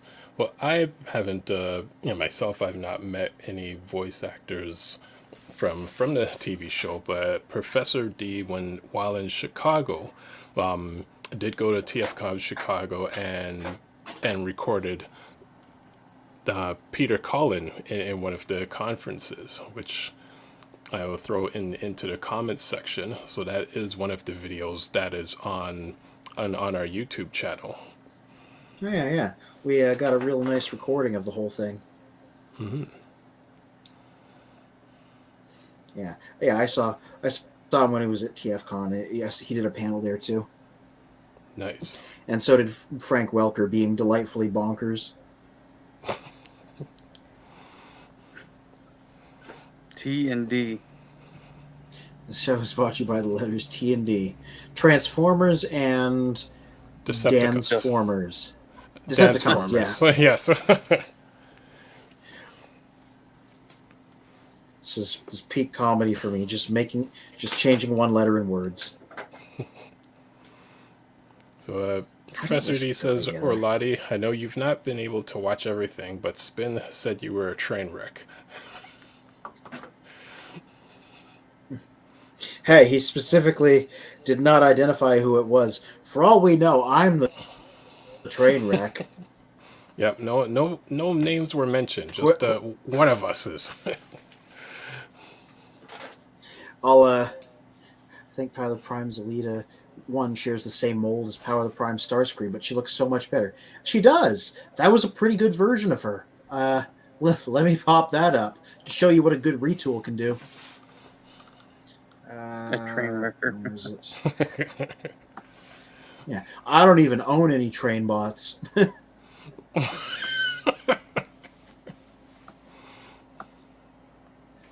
Yeah, so there's Power of the Prime's Alita 1. Changes into a jet. Comes across looking much nicer than Starscream did. Can still combine. That's a picture of her torso. Okay. And her combined form, it had two names. First, there was a version that was just whatever combiner limits you could get, and it was called Elita Infinite. And then they did a version where all the female Autobots got remade as combiner limbs over time, and that combined version is called Orthia. Okay. Yeah. So either way, that's what the torso looks like. Yeah, like not a bad take on the character. Like it's big and bulky, but like they got all the parts right. Caden says Scott McNeil did voice Jetfire in Armada. He did. And originally I was going to be like, it's a shame he's not in Rise of the Beasts. And I remembered that, like, oh, none of his characters are in Rise of the Beasts that we know of. None of those 4. They should have been. Because then you can use... Because I'm like, all right, he voices 4 Beast Wars characters. If they'd put all of them in the movie, they would have only had to pay one guy for all those voices. Had to work overtime for that. Yeah, and the funny thing is, like, one of the cornerstones of Beast Wars was a Rat Trap and Dinobots, like, bickering relationship, because they were always, like, in each other's business. And it was really just Scott McNeil arguing with himself, because he voiced both characters. So it was basically like a multiple personality situation. Well, Professor Dan YouTube says, must have been that. Now it makes all sense. And it's, one in particular is a train wreck, or just one at a time. We all take turns. We exchange the train wrecks. Yeah, he also says we that we rotate. Yes, that Alita head sculpt is great, but the figure itself is meh. I'd believe that. I never had it, so I can't manifest an opinion. But at least but I at least liked the visuals of the figure. Yeah, Michael Orlati says Alita 1, like it. Yeah. And I gotta say, like, the new one doesn't look good, but I will say this, which I have reviewed her on the blog, Minerva, Alita 1's Legacy Alita 1's retool. It's a pretty good figure. So, and it worked. So, may not like the original. Love the retool because it really fits the character. So, they just gave her a new head and an extra gun, and everything else is the same. Oh, and a light bar because she's an ambulance. I have to step away for probably about 30 seconds. Caden has a question which I know you guys could answer, or a statement. Beast Machines did Silverbolt and Rhinox dirty. Oh, yeah. There's like fan canon around what happened with Rhinox, which is that he was unstable and out of his mind when that was not the intention of the script writers, apparently.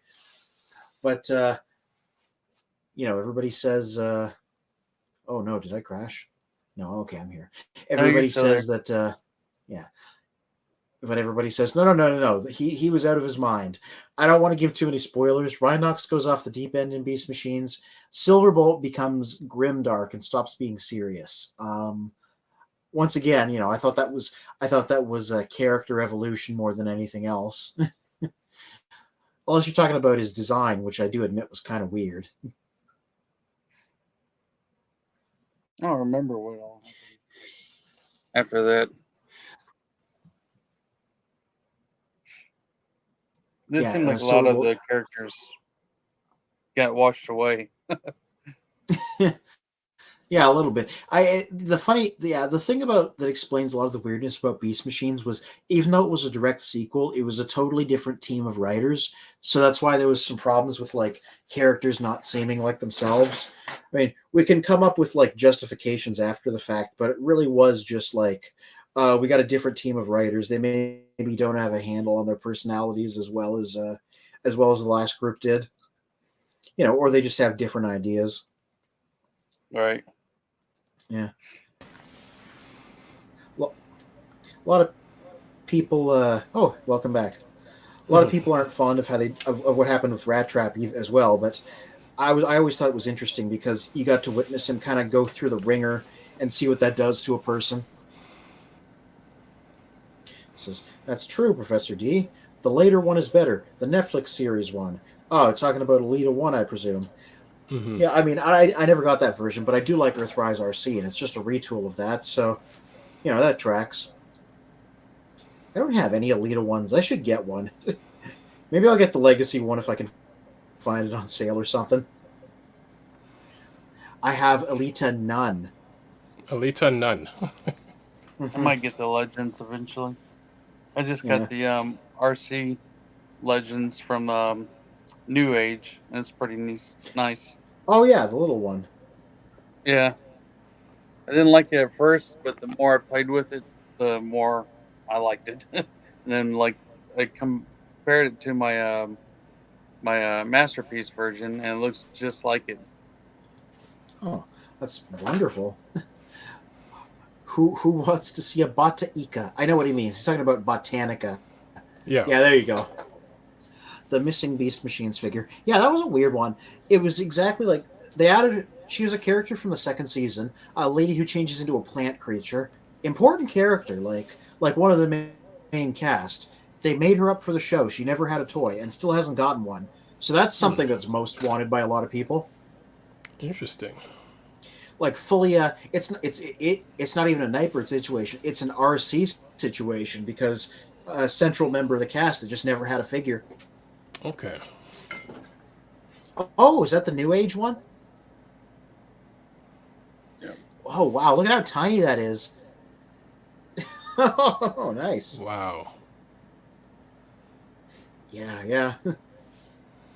Yeah, there's a huge difference in size between the two. Yeah, they actually did a better job than Takara did, in my opinion. Yeah, I've always heard the masterpiece is a little bit janky. I have the Azalea version from Mastermind Creations there, because I hear that's the better version of the tooling, and plus the one I have is in the prototype colors. Almost got this. Michael O on YouTube says, okay, boys, need to finish up work. Have a good night. Remember to hit the like button, click the notification bell, and subscribe to the channel. Cheers. and Yes, please do all those things. Yes, and to everyone else, also, support our Patreon, where it allows us to bring the content like our weekly streams every week and the written reviews by Fear Courage, whereas he gives us a review every week. Yeah, you can't stop me from writing those. I'd be writing them in my sleep. Yeah. Botanica's role felt like Rhinox's character, says Caden. Yeah, I'd agree with that. She was the science lady. Rhinox wasn't around at that point, so them making her into that character did make a lot of sense. And Caden also says, and Transmutate and Ravage got toys at least. Yeah, eventually. Which, speaking of that, I think I'm done. There we go. Transmutate in T-Rex mode. She did not transform on the show. They made this up because it's a retool of Paleo T-Rex, because Paleo T-Rex's robot mode looked kind of like Transmutate. But I'm certainly not complaining because a crazy colored dinosaur skeleton is cool. Yeah. I understand why people might have a problem with this, because it took me all this time to figure out how it went together, because it's a parts former and it's basically a puzzle. They're like, here's a bunch of pieces, build T-Rex skeleton out of it. I still don't know where this goes.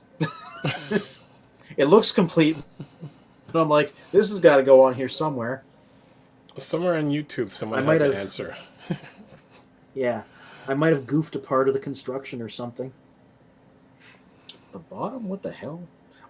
Oh, there's a couple of clips here. I mean, the robot mode looks good, and she makes good bone weapons for people. Took a very nice photo. All right, let me just clip this on here.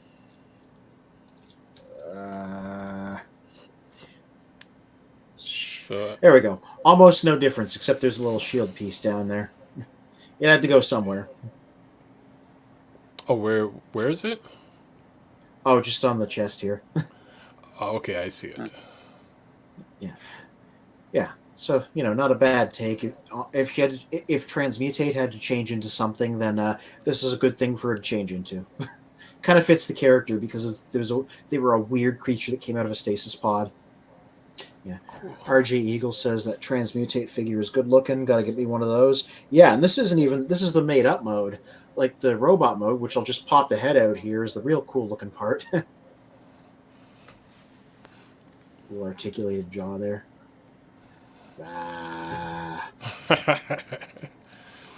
But yeah, Eh, I got to take the whole thing apart to make the robot mode because that's how fossilizers work, and I don't feel like doing that right now. Like now, Kaden take it also apart again and build it into a person. Kaden also says her toy was also recolored Prime RC. Yeah, they did it as a botcon figure. It was meant to represent an alternate universe version of Transmutate, where she didn't get messed up in a stasis pod like on the show. So they just Okay. took Prime RC. Basically, it's Prime RC in these colors, basically, Okay. which is not a bad look. Cool looking figure because it's a good set of colors and she wore it well. So yeah, and they did a version of Rampage as well with her. Cool. RJ Eagle also asks, also, were you guys bummed out when they didn't complete the Transformers animated figures like Scavenger and Mixmaster? I was. There was a lot of characters on the show that didn't get figures. Speaking of love it or hate it, I have a weird relationship with animated. Love the show. It's a good show. Everyone should watch it. It's one of the better Transformers shows. I never liked the art style, the exaggerated art style. It just didn't appeal to me. But the show's writing and acting and everything was good enough that I didn't care. But it meant that I never got one figure from the show because I just didn't like how they actually looked. Wow, okay. Yeah, liked watching the show. Didn't like the designs. So loved one half of it, hated the other half of it. It wasn't a bad So show. like them not making, yeah. So them not making Scavenger and Mixmaster didn't mean anything to me because I didn't get any of the figures anyway. Once I again, had my hopes everybody up should watch it. It's they a were good one. going to. Oh, Charlie, what were you saying? I said I had my hopes up that you were going to make like the combiners. Like there's another combiner set. They brought out all of them, but they never combined the Stunticons. Okay. Yeah. The uh, After animated ended, they got a BotCon box set that was entirely about it, just as a quick continuation. And the box set was all of the Stunticons. But because they were retools of animated toys that already existed, they didn't actually combine. It was just the 5 of them. Wow. Let me find a picture. It was an interesting looking take on the characters.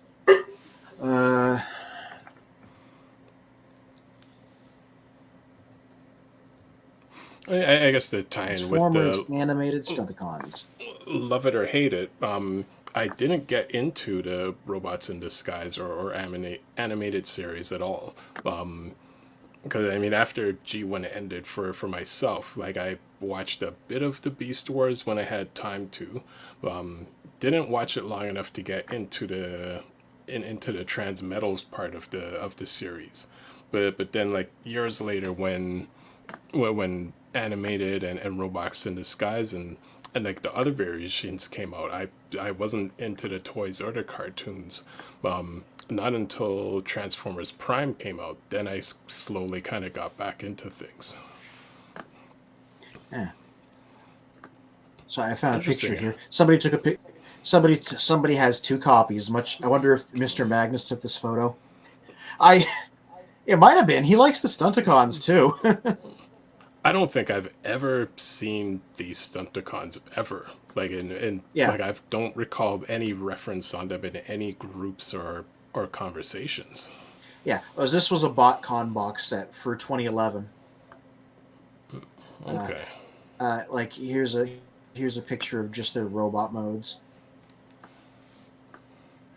Yeah. And yeah, in this case, these were all retools of animated figures because the toy line was already finished. So Motormaster is just Optimus Prime with a new head. Okay. Breakdown is Hot Rod with a new head. You can see the spoiler. Dead End is a straight repaint of Jazz. They painted a mustache on his face for some reason. Wow. Wild Rider is Lockdown.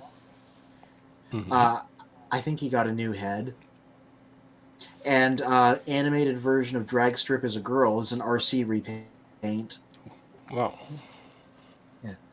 Yeah, so this was a BotCon 2011 set. It came with a comic book that was like a big deal for people because it was set after the ending of the show and like continued the story and had them as the bad guys. But yeah, they didn't combine because like they they, they never made any combiners in animated. They didn't have the budget to make new toolings like no BotCon sets ever did. So they just added some new heads onto some pre-existing guys. Okay. So Yeah. RJ Eagle, referencing one of Caden's earlier points, so he says, good point, Caden. Which he then also asks, which one do you like better, Transmetal or Fusors? Uh, Probably transmetals. Mostly for a couple reasons. This wasn't a problem at the time, but no transmetal toys have aged well because they all had chrome parts, and the chrome parts have all flaked. Let me find Prowl here. He's a transmetal too, and you can actually see it directly on him. And this is a mild case, but here, pop it up and look at his wing here. You can see all this white stuff right here. It's because the chrome is coming off. Wow. And there's a little bit more up here. Yeah, and no matter what, this just happens to them. Unless you keep them mint in the package and don't do anything, that's their fate. Wow. But for what they are, if you ignore that, they were really cool because all the TV show characters got new toys. Like even if they weren't on the show, like Rhinox didn't become a transmetal, but he got a transmetal figure anyway. So it was a good way to get all the cast again, and they had the 3 modes. They were really cool. Fusors were all right, but like they weren't as nice as the transmetals, I thought. Okay. But also, hey, the Fusors are generally all in good shape. The transmetals are all coming to pieces because of the chrome. So yeah, this is one reason why I really want Legacy to give them do-overs. Uh, my beloved Big Dragon Megatron that I love. The original was a transmetal as well, so it had chrome parts on it that flakes. This new one doesn't have any chrome, so it's not going to flake on you. Mm-hmm. So I'm like, do them all, please. Do them all in durable, non-flaky versions. Hey, love it or hate it. Love the transmetals. Hate the flaky chrome on them. Please don't Mm-hmm. do that ever again. Mm-hmm. But it's one of those things where like, yeah, like gold plastic syndrome. They just didn't know at the time that like years down the line the material wasn't going to hold together. They don't do gold plastic anymore. I don't think they do chrome anymore either. Basically, unless it's like Mm-hmm. super durable chrome. So Kaden on YouTube says, I feel like the inspiration for her being a Prime RC is because her voice actor is Susan Blue. Oh yeah, that was true. That was a really weird coincidence. So Susan Blue voiced Transmutate on Beast Wars, um, and it wasn't. I mean, obviously they didn't get a G1 person to come back just for this character. Susan Blue moved up in the world and was the voice director for Beast Wars. So she was the one getting everybody in the booth and getting them to do their lines good and stuff. Basically, the same role that Wally Burr played in the Generation One cartoon. Okay. Yeah, and because they needed a voice for one episode, and she was there. She's like, "All right, I'll do this character." So that's how G1 RC came back to voice somebody completely unrelated. Nice. Yeah, there's a video I watched once of a very old BotCon from the '90s where they had a panel of all the voice actors, and she was there too. And she said something really neat because they do the voice work before they do the animation, so they can time the animation to it because CGI. And she said, I'd get them all in the same room and I'd give them the scripts and I'd try and record it like we were doing a radio play. Nice. Yeah, and that's how they got all the Beast Wars voice acting, and that's one of the main reasons why the performances are so good. She's like, we're doing a radio play. Get your scripts, get in the booth together, do it like we're doing it live. That's a lost art. Radio Yeah, plays from like how many decades ago. yeah, that's, like, and it makes sense that somebody from her specific era would know that as a reference, so. Mm-hmm. I'm gonna have to leave you guys. I gotta get up earlier in the morning. I got some people coming to tear apart my kitchen some more. So. Oh, Okay. fun. Yeah. So you guys have a great night and nice chatting with you again. Thank you for coming through, and yeah, you have a great night as well. All right. See you next week. Yeah, peace. Cool. Good luck. Yes. Thanks. Yeah. Caden is saying y'all should react to Mr. Thenekin. Mr. Thenekin? Beast Wars top tier list. He has some good ideas about Beast Machines characters. Yeah, I'd be interested. The Neckin sounds better. Yeah. Oh. Well, Oh my god, I had water here. wow. We'll look into that. But yeah, it is My throat was 10 getting o'clock. sore. So we will be wrapping up soon. The RJ Eagle says I had no clue about the animated Stunticons, as myself as well. In general, I love the animation translations into toy figures while keeping the animated look. Yeah. Oh yeah, good luck finding those on the secondary market. Botcon sets are expensive. Animated fans are dedicated. That's probably $1 million now. If that man ever wants to buy a house, the fact that he's got 2 sets means that he can pay for it. Wow. Yeah, that Prowl is a blast from the past. It's been a while since I've seen the real one. Nice. Yeah, this is from when I was a kid. A lot of those Beast Wars figures that I had as a kid, they just didn't survive. Like, they broke, right? Armadillo is another one. But yeah, they survived from my childhood. Armadillo the Armadillo and Prowl the Owl. That's literally why they gave it. Yeah, that's why I got the name. With a computer brain, there's like circuits in there. And you flip it around to the spark crystal, and then you press the button to spin the head around, Nice. like an owl. I can even do the transformation because it's. I mean, give me a second, but yeah, I just had this one when I was a kid, so somehow it survived. While you're transforming it, Kaden was asking myself if I have a girlfriend. The look on your face. So we'll skip that question for now. Yeah, I'm like, you want to field that? There we go. Wait. All right, there we are. Actually, while you show that, I will throw the question back to Kaden. Do you have a girlfriend? It's like do you? Nice. Okay. Yeah, it's just a guy. He didn't even come with any accessories. He has like a claw weapon, and that's about it. Okay. I think the idea being you get the spark crystal out, and then you spin this, and it's like a beam blast. Oh, crazy. Yeah. Just wasn't on the show. One of the many characters that just wasn't on the show. I just had him when I was a kid, and I liked him. So. Okay.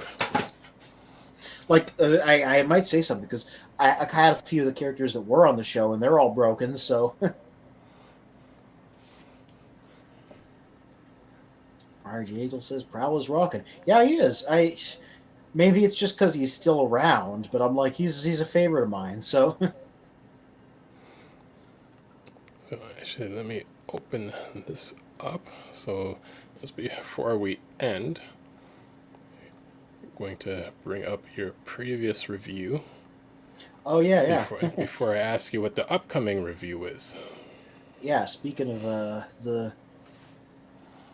that, it's the last of the Beast Wars Season 1 guys. Inferno with his crazy unhinged jaw.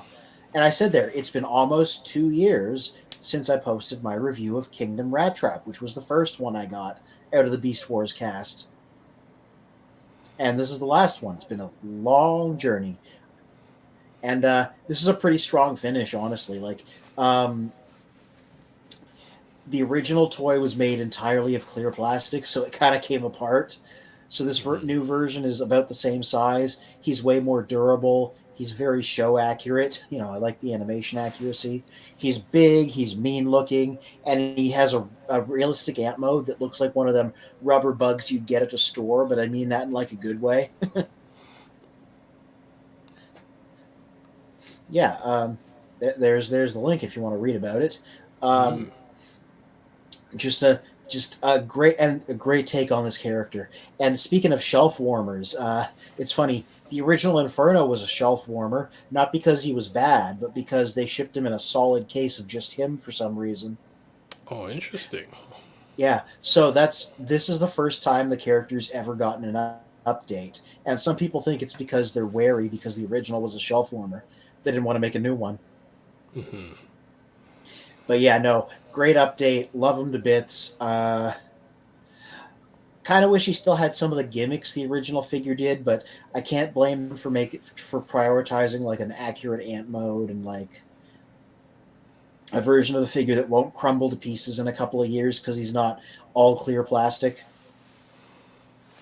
Cool. Uh, So, in, hmm oh, in, go ahead. oh yeah, he's also more posable than usual because he's got double knees and double elbows thanks to his transformation. Okay. Yeah, if you scroll through, you'll eventually see a bunch of neat photos I took of him. So, oh yeah, there's the photos I showed last week. I was like, hey, look, it's everybody. Yeah. Yeah, and every one of my reviews always starts out with me talking about the originals. Yeah, just from the TV show screenshots. Yeah, it's just that in plastic form. There's the original figure, Okay. entirely clear plastic. Wow. Okay. Yeah. Oh, and I posted a commercial that they had for him back in the day because they played that commercial a lot, and they said a lot of silly things during it that I just remember. Yeah, so there's the new guy. He's got 8 ant legs. He's really big. There he is compared to Grapple, and he's even taller than Grapple is. So like he's big for a Voyager, which is especially impressive. Okay. Yeah, just he there's very between his mouth and his posability, it's very easy to make him look mad and deranged and angry, as you can see. So like Well, the which is aesthetics are funny. like, I would say from this angle, it looks like he's singing into a microphone. oh my god, yeah. Well, Inferno would be a really good metal singer because he yelled really well on the show. As he would always salute Megatron, so I did that pose. Cool. Because like I said, he stole Scorponok's thing, being a fanatical loyalist. Yeah, his first episode, Tarantulas and Black Arachnia were trying to make another spider to join their group, and then they accidentally got an ant scanned. So I'm just like doing some poses from that episode. Nice. One problem with the figure, which I'm referencing here, is the fact that his legs kind of get tangled sometimes if you pose them. Oh, So interesting. yeah, so that's a flaw. Like straight up, he's not perfect. That's his biggest problem. They get in the way of each other. Okay. Well, you know, more everyone that's watching, they can get more about the review when they go to the Children Hmm. of Primus website. Yeah, a lot of writing, a lot of pictures. Just Hmm. documented the whole thing in detail. Yeah, Cool. and coming up this week, a figure that a lot of people had a lot of very different opinions about. Legacy Skullgrin. Speaking of pretenders, he just looks blown out under this lighting because of his white parts.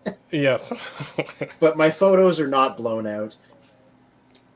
So he's a very normal looking robot with a skull face, Hmm. and I had a look at him. I got him because of he had a whole issue of the Marvel Comics dedicated to him, where he became a actor in a Hollywood monster movie. It was Hmm. very silly, but it was a fun issue. Yep. Uh, and yeah, I decided to see if I loved him or hated him. And you know what? You're going to have to read it tomorrow to see. It'll be coming out sometime tomorrow on childreofprimus.com. Cool. Which we will also share within all the groups to link back to childrenofprimus.com. Yeah. Oh, and RJ Eagle saying someone's making a third-party gun for Inferno's big blaster. I need that. Yeah, I wouldn't mind. His weapon was like, because they didn't care about CGI on the show, they made his weapon way bigger than it could possibly be for the figure. So, like, I think a third party's just making a giant version of his gun for him to hold. Okay. Yeah. Caden says, I like Beast Wars Inferno more than G1 personality-wise. Well, I mean, he does more. Like, Inferno in Beast Wars had more of a screen presence than the G1 Inferno, so just by in terms of existing more, he did have more character. Yeah. Same here, Caden, says RJ. Amazing character. He is. Oh, they're just conversing. We're just looking at somebody's like instant messenger chat. The new Inferno is missing the butt gun, the big gun. Yeah.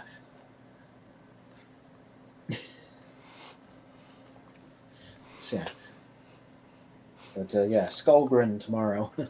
Who's not a pretender anymore. He's just a weird-looking robot that changes into a tank. Cool. Well, I think we had a fun evening with all the comments. So, you know, a big shout out for everyone that was able to come through the comments, and a shout out as well to Charlie, who's hung out with us. Yeah. Nah, it doesn't even matter what the topic is. If y'all keep asking me questions, I'll keep answering them. Yeah, like that makes the stream a lot more enjoyable. Like, you know, we're just back and forth asking like any question you could think of Transformers related, you know, ask away.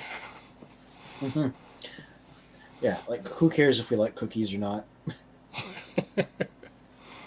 I mean, maybe they want to send us cookies. I love cookies. But you can also support our Patreon. Then we could, buy some cookies and have the cookies on our while we're on our stream. Yeah, or like make some cookies that are Transformers shaped. You never know. It's there are people that would do that, like just one maybe holiday special of a stream in someone's kitchen, making some cookies in the shape of little Optimus and Bumblebee, because you always have to have Bumblebee and Megatron, Starscream, Soundwave, and let it bake while we're streaming, and then show the cookies at the end. That's not a bad idea. Just join me in the kitchen and put some cookies together. Yeah, cookies for everyone. Yay! Yeah.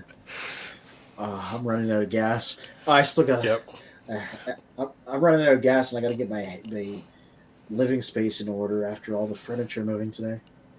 Right. Yep. I still have a handful of stuff to do before work tomorrow. RJ Eagle says, "Thanks, guys. Superb episode. I'll keep firing with those questions to get all your perspectives, and and you can also throw in the questions afterwards, when the video's up on YouTube. We go through and answer them as well." Yeah, and good thing is, who's going to come through is a little bit random. I'm pretty much always here, and so is Spin. But beyond that, you never quite know who's going to turn up out of our extended cast of characters at this point. So, yeah, might be people you never talked to before. Yeah. So RJ Eagle says, yay to cookies, and Caden says, sayonara bees. Yeah, sayonara bumblebees. Bumblebees. Well, on that note, we'll wait to see a review for tomorrow, and to all are one.